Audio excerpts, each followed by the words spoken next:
ఈ రాష్ట్ర ముఖ్యమంత్రి జగన్మోహన్ రెడ్డి 5 సంవత్సరాల క్రితం ప్రతిపక్ష నాయకుడిగా ప్రజా సమస్యల మీద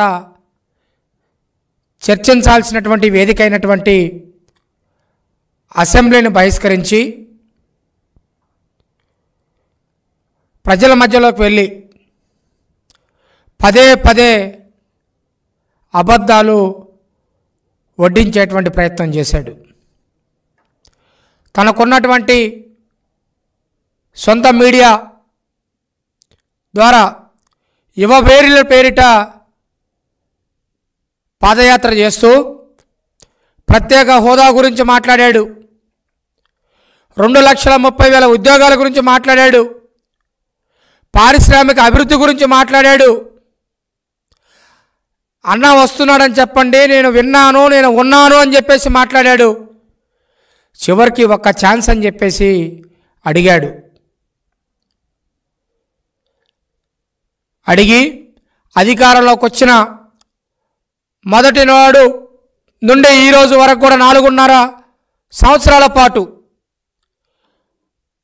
రేపు ఒక వారం రోజుల తర్వాత వచ్చేటువంటి జనవరి 1వ తారీఖు ఏదైతే ఉందో, జగన్మోహన్ రెడ్డి ముఖ్యమంత్రి అయిన తర్వాత వస్తున్నటువంటి 5వ జనవరి 1వ తారీఖు, ప్రతి జనవరి 1వ తారీఖున జాబ్ క్యాలెండర్ రిలీజ్ చేసి క్యాలెండర్ ప్రకారం నోటిఫికేషన్లు ఇచ్చి ఉద్యోగాలు భర్తీ చేస్తారని చెప్పేసి పదే పదే అబద్ధాలు చెప్పినటువంటి జగన్మోహన్ రెడ్డి 4 సంవత్సరాల 8 నెలల కాలం పూర్తవుతున్నా కూడా ఆ రోజు నుండి ఈ రోజు వరకు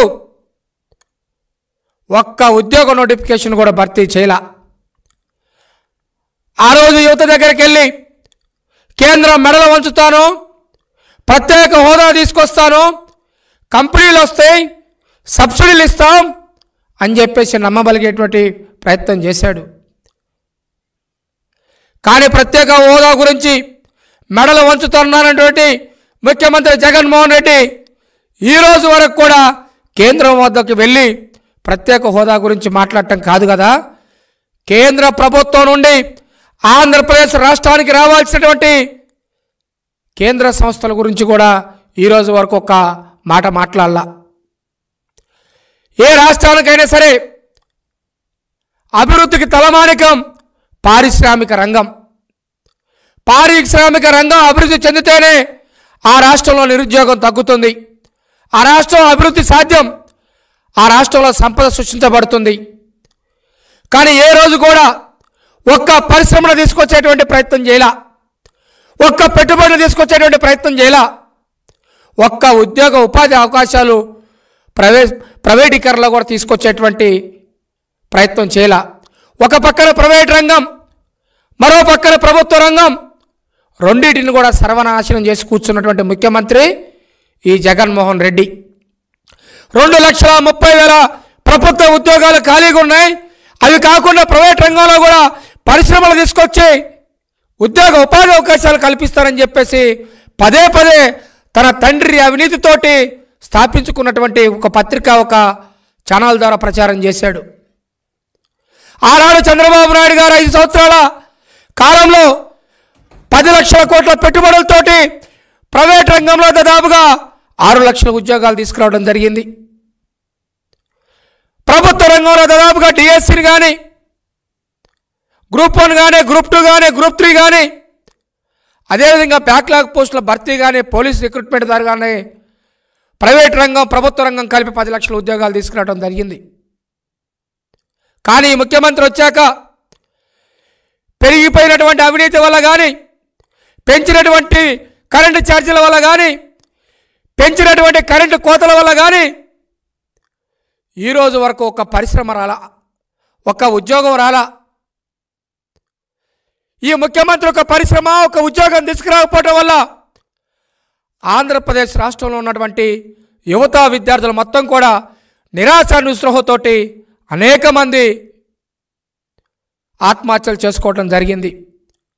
కేంద్ర ప్రభుత్వ లెక్కల ప్రకారం జగన్మోహన్ రెడ్డి ప్రమాణ స్వీకారం చేసిన తర్వాత ఈ 4 సంవత్సరాల 8 నెలల్లో సుమారుగా 450 మంది యువకులు ఆత్మహత్యలు చేసుకోవడం జరిగింది. నేను అడుగుతున్నా ఈ రాష్ట్ర ముఖ్యమంత్రిని, నేను అడుగుతున్నా ఈ కోడికత్తి ముఖ్యమంత్రిని, పరిశ్రమలో పెట్టుబడులు తీసుకురావాల్సినటువంటి ఈ కోడిగుడ్డు మంత్రిని అడుగుతా ఉన్నా, ఆంధ్రప్రదేశ్ రాష్ట్రానికి మీరు తీసుకొచ్చినటువంటి కంపెనీల పేర్లు చెప్పగలరా?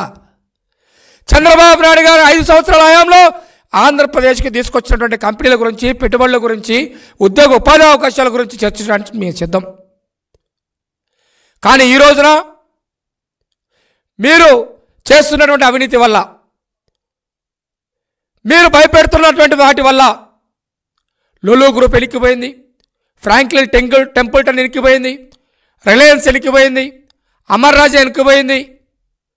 శాంతాడన్ని కంపెనీలు ఆంధ్రప్రదేశ్ రాష్ట్రం నుండి ఎప్పుడో 15-20 సంవత్సరాల క్రితం ఆంధ్రప్రదేశ్ రాష్ట్రానికి వచ్చినటువంటి విశాఖపట్నంలో హెచ్ఎస్బిసి కంపెనీ కూడా పక్క రాష్ట్రానికి తరలిపోయినాయి.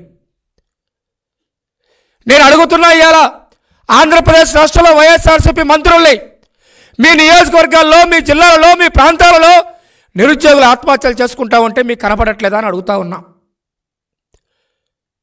నిరుద్యోగుల ఆకలి కేకలు మీకు వినపడట్లేదా అని అడుగుతా ఉన్నా. నిరుద్యోగులు మీ నిర్ణయాల వల్ల వాళ్ళ బతుకులు ఛిద్రమవుతా ఉంటే మీకు కనపడట్లేదా అని నేను అడుగుతా ఉన్నా. 6 నెలల్లో మంచి పేరు తీసుకొచ్చుకుంటారని చెప్పేసి ప్రమాణ స్వీకారం సందర్భంగా మాట్లాడినటువంటి ఈ ముఖ్యమంత్రి ఎందుకు ఒక పరిశ్రమ తీసుకురాలేదని నేను అడుగుతా ఉన్నా. ఎందుకు ఒక డిఎస్సీ లేకపోయామని నేను అడుగుతా ఉన్నా. ఎందుకు ఒక గ్రూప్ 1, గ్రూప్ 2, గ్రూప్ 3 పోస్టు వేయలేకపోయామని నేను అడుగుతా ఉన్నా.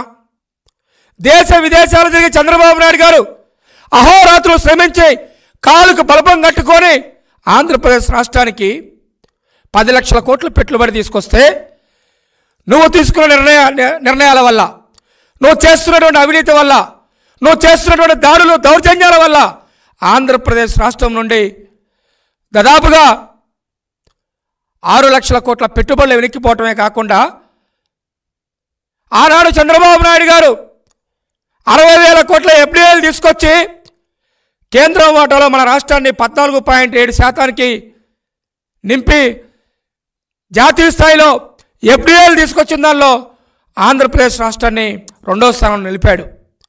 నువ్వేం చేసావు అధికారంలోకి వచ్చిన తర్వాత? ఆంధ్రప్రదేశ్ రాష్ట్రానికి ఈ జగన్మోహన్ రెడ్డి వచ్చాక ఆంధ్రప్రదేశ్ రాష్ట్రం యొక్క స్థానం 11వ స్థానానికి వెళ్ళిపోయింది. ఉద్యోగాలు లేవు, ఉపాధి లేదు, నోటిఫికేషన్ లేవు, ప్రభుత్వ రంగం పక్కన పెట్టావు, ప్రైవేట్ రంగాన్ని పక్కన పెట్టావు. ప్రశ్నిస్తున్నటువంటి నిరుద్యోగుల మీద మాత్రం అక్రమ కేసులు పెడతా ఉన్నావు.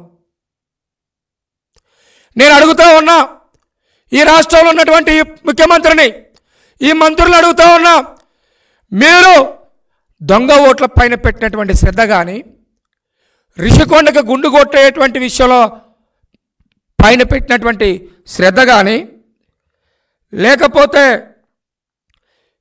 మీరు అవినీతి పైన పెడుతున్నటువంటి శ్రద్ధ కానీ, ఉద్యోగ ఉపాధి అవకాశాల కల్పనల మీద ఎందుకు పెట్టలేకపోతున్నారని నేను అడుగుతా ఉన్నా. స్టడీ సర్కిల్ని నిర్వీర్యం చేశారు. ఏపీపీఎస్సీని తాడేపల్లి ప్యాలెస్ లాగా మార్చుకున్నారు. ఆంధ్రప్రదేశ్ రాష్ట్రానికి ఒక్క ఉద్యోగం తీసుకురాలా, ఒక్క ఉపాధి అవకాశాన్ని తీసుకురాలా. నిరుద్యోగులు మొత్తం ఆత్మహత్యలు చేసుకుంటా ఉన్నారు. నిరాశ నిస్పృహలతో ఇబ్బంది పడతా ఉన్నారు. ఈ ముఖ్యమంత్రి, ఈ జిల్లా మంత్రులు ఆత్మహత్యలు చేసుకుంటున్నటువంటి వారి కుటుంబ సభ్యులకు, వారి తల్లిదండ్రులకు ఏమని సమాధానం చెప్తారని నేను ప్రశ్నిస్తా ఉన్నా. మేము అన్ని పరిశ్రమలు తీసుకొచ్చాం, ఇన్ని పెట్టుబడులు తీసుకొచ్చాం, అన్ని ఉద్యోగ నోటిఫికేషన్లు వేసామని చెప్పేసి నమ్మబలికేటువంటి ప్రయత్నం చేస్తున్నటువంటి వైఎస్ఆర్సీపీ మంత్రులకు కానీ, శాసనసభ్యులకు కానీ, సలహాదారులకు కానీ, సాక్షాత్తు ఈ రాష్ట్ర ముఖ్యమంత్రికి నేను ఒకటే సవాల్ విసురుతా ఉన్నా. మీరు ప్రమాణ స్వీకారం చేసిన కాడి నుంచి ఈ రోజు వరకు మీరు ప్రభుత్వ రంగంలో